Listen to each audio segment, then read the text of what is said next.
be have been down 3-1 and come back to end the season with the Western Conference Finals?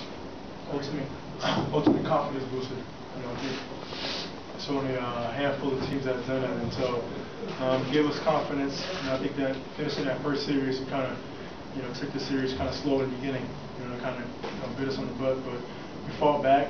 And we fought 3 really hard games and came away with it. You guys never trailed in this game, James. Can you speak about the first quarter, the energy that you guys played with, at least in building the lead and kind of setting the tone for the entire game? We were locked in. It's just being down 3-1. We just said one game at a time. One game 5, one game on the road. We've done it all year.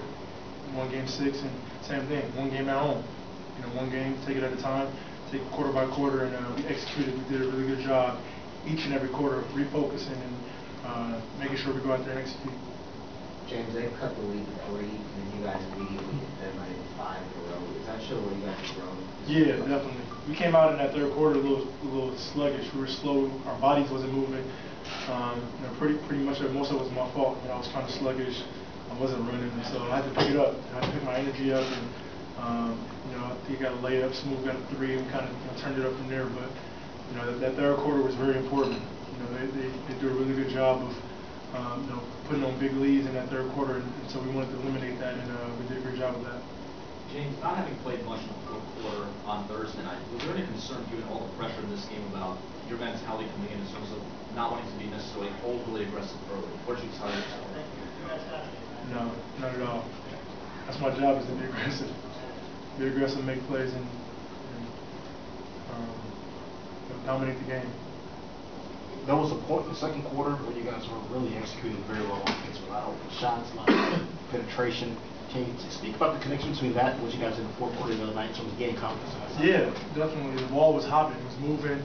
I think no matter who you're playing, if the ball moves like that, you're going to get open shots. And so carry over from that game 6, fourth quarter to this game, we wanted to make a conscious effort, just keep moving our bodies, moving the basketball.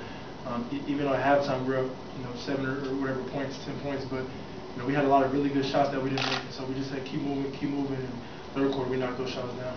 James, there are huge stars on this team, you and Dwight, but then there are guys like Pablo, who had a huge little turn tonight, and really kind of carried you guys. How important has he been? Just what he brings, and also just joined your team just 3 months ago. Yeah, definitely. Those plays like that Pablo made, knocking on the big 3, getting the steal. Offensive rebound steal. Kicking it out for a 3.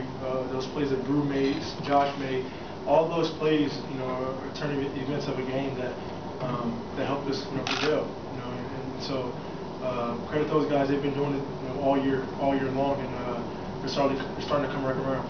I know you never wanted to make a big deal out of you being sick, but just how sick were you, and how much better do you feel now? I feel a lot better.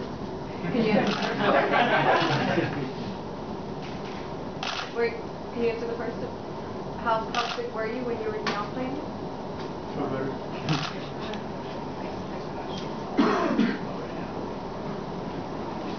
James, how did you guys not have any doubt? Whether because when you're down 3-1 in the series, and you're down 19 on the road in the elimination game, how did the doubt not leave there? The guys that we have in this locker room, it's easy to being down 19 on the road.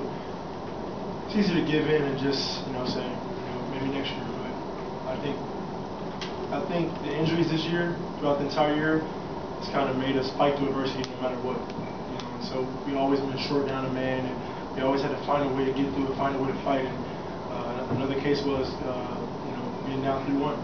We just had to take 1 game at a time. And I look at the bigger picture, but win game 5 at home, and then game 6. That last unit in game 6 did an amazing job of putting us back in the series, even though we were down. And so I felt like it was my job to go out here in game 7 and just play my game and be the leader that I've been all year. James, last year you guys were so close. Lillard gets that shot. This year you're down 3-1, and really you're a quarter away from it being over. Is this how teams grow, players grow on these stages, where it's just that taking it that one step forward? Yeah, especially us. We haven't really been together for a long time. Obviously we just acquired Josh halfway through the season, and Brew, Jet, has been in and out of the lineup, but we haven't really been meshing or been together for a really long time. So this right here is helping us a lot as far as the way we're communicating, the way we bond together, and going out there and just really fighting for each other. James, the cliche answer is you don't listen to the doubters and you don't care about getting the credit, but you hear the doubters, and I know you thought you haven't gotten enough credit. What did this series or today do for that, and what would the next one do for you? I mean, that's not really cliche. I really don't listen to it. It's just what it is. But you know, I'm really proud. I'm really proud of the guys, man. How they fought all year long. And you know, guys like Brew and Jet, who's 37 years old, who don't get a lot of credit, for what they do. How they play hard, extremely hard, and how they have the will to fight and just compete at a high level every single night. Those guys don't get a lot of credit at all. So I'm really tremendously proud of those guys for the way they fight and the way they help me and Dwight bring it every single night. Thank you.